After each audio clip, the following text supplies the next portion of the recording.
impartation ရဲ့အရေးကြီးပုံကိုကျွန်တော်ရှင်းပြခြင်းတယ်ဖခင်သခင်ကကမ္ဘာဦးကျန်းစနစ်မှာအာဗြဟံနဲ့ဗြိဉ္ဉ်စလုပ်တယ်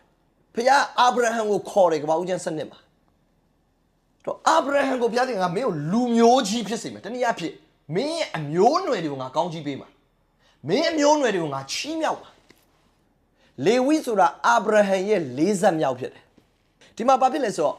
40မြောက်ဖြစ်တဲ့အာဗြဟံကနေပြီးတော့ဣဇက်ယာကုပ်ကနေ12ယောက်မြောက်သားထဲမှာလေဝိပါလာတယ်အဲ့တော့အဲ့ဒီ40မြောက်သားဒီ10ဘိုးတစ်ဖို့ကိုခံရတဲ့လေဝိကတဲ့အာဗြဟံအဖြစ်10ဘိုးတစ်ဖို့ပေးခဲ့တယ်သူ10ဘိုးတော့တစ်ခါမပေးဘူးဒါပေမဲ့အာဗြဟံပေးတော့သူလည်းပေးတယ်တဲ့ဘာကြောင့်လဲဆိုတော့အာဗြဟံကိုယ်ထဲမှာမျိုးစေ့အနေနဲ့လေဝိရရှိတယ်ဘာကြောင့်ဘုရားသခင်ကရှောလမုန်ကိုချီးမြှောက်လဲဒါဝိဒ်ရဲ့အထက်မှာမျိုးစေ့အနေနဲ့သူရှိတယ်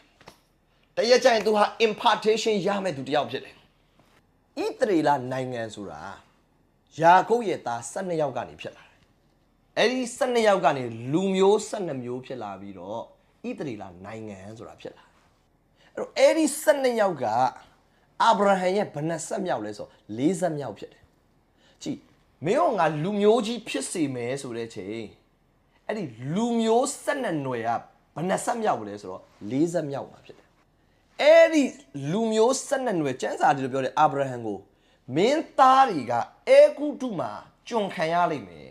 ဒါပေမဲ့နှစ်ပေါင်း400ကုန်ရင်သူတို့ကအဲဂုတုကနေထွက်ရလိမ့်မယ်အဲ့တော့ကျွန်ဘဝကနေပြီးတော့ကျွန်ဘဝကနေပြီးခါနန်ပြည်ဝင်တဲ့မျိုးဆက်ကအဲ့ဒါ40မြောက်မျိုးဆက်ဖြစ်တယ်သူများနိုင်ငံမှာကျွန်ဘဝနဲ့ရောက်သွားတယ်ဒါပေမဲ့ခါနန်ပြည်ကိုဝင်သိမ်းတဲ့မျိုးဆက်ကြောင့်သူက40မြောက်မျိုးဆက်အဲ့တော့အဲ့ဒီ4 generation တွေမှာစိုးစံတဲ့ impartation ပါလာတယ်အဲ့တော့ impartation ဒီပုံကိုယ်တွေဒါကြောင့်အာဗြဟံရဲ့သားဣဇက် impartation ရတယ်သူဖခင်လက်ထက်တုန်းကရွှေနဲ့ငွေကိုအလွန်ရတတ်တယ်ဒါပေမဲ့ကပ္ပဦးကျမ်းအခန်းကြီး7အငယ်3တော့အာဗြဟံကအယံချမ်းသာလာတယ်ကပ္ပဦးကျမ်း26အငယ်7ရောက်တော့ဣဇက်ကကောင်းကြီးကအယံရတယ်ဒီလူလှုပ်တဲ့အလုပ်တွေမှာမျက်နှာသာရတယ်ချမ်းသာတယ်ပတ်စံဝင်တယ်ဘာကြောင့်လဲဆိုတော့ impartation ကြောင့်အဲ့ဒီဣဇက်ကနေပြီးတော့သူ့ရဲ့သားယာကုပ်ရှိကို impartation ပါသွားတယ်ယာကုပ်ကလာဗန်ရှိမှာအလုပ်သွားလုပ်တာ impartation ပါတာတိတာသွားတယ်လှုပ်တဲ့အလုပ်တွေကငွေဝင်လာတယ်ကျွယ်ဝလာတယ် impartation ကြောင့်အဲ့ဒီယာကုပ်ကနေပြီးတော့သား12ယောက်ကို bless လိုက်တယ်အာဗြဟံကနေဣဇက်ကနေပြီးတော့ယာကုပ်ကနေပြီးတော့သား12ယောက်နောက်ဆုံးယာကုပ်ကနေပြီးတော့သူ့ရဲ့မြီးယောသရဲ့သား2ယောက်ဖြစ်တဲ့မနာရှေနဲ့အေဖရင်ကိုဆက်ပြီး impartation ပေးတယ်အဲ့တော့ Israel တွေကို giant ဖြစ်စေတာအောင်မြင်စေတာအထွတ်ထိပ်ဖြစ်စေတာဘာလဲဒီ father တွေက impartation ပေးတာကြောင့် impartation ကဓမ္မသစ်မှာပဲပေးတာမဟုတ်ဓမ္မဟောင်းမှာတွေကလုပ်တယ်ယာကုပ်ကသူ့အဖေရှိကနေမျော်လင့်တာသားဥရဲ့ impartation ဖြစ်တယ်ကြောင့်ဒီမှာရှိတဲ့မိတ်ဆွေတွေအားလုံး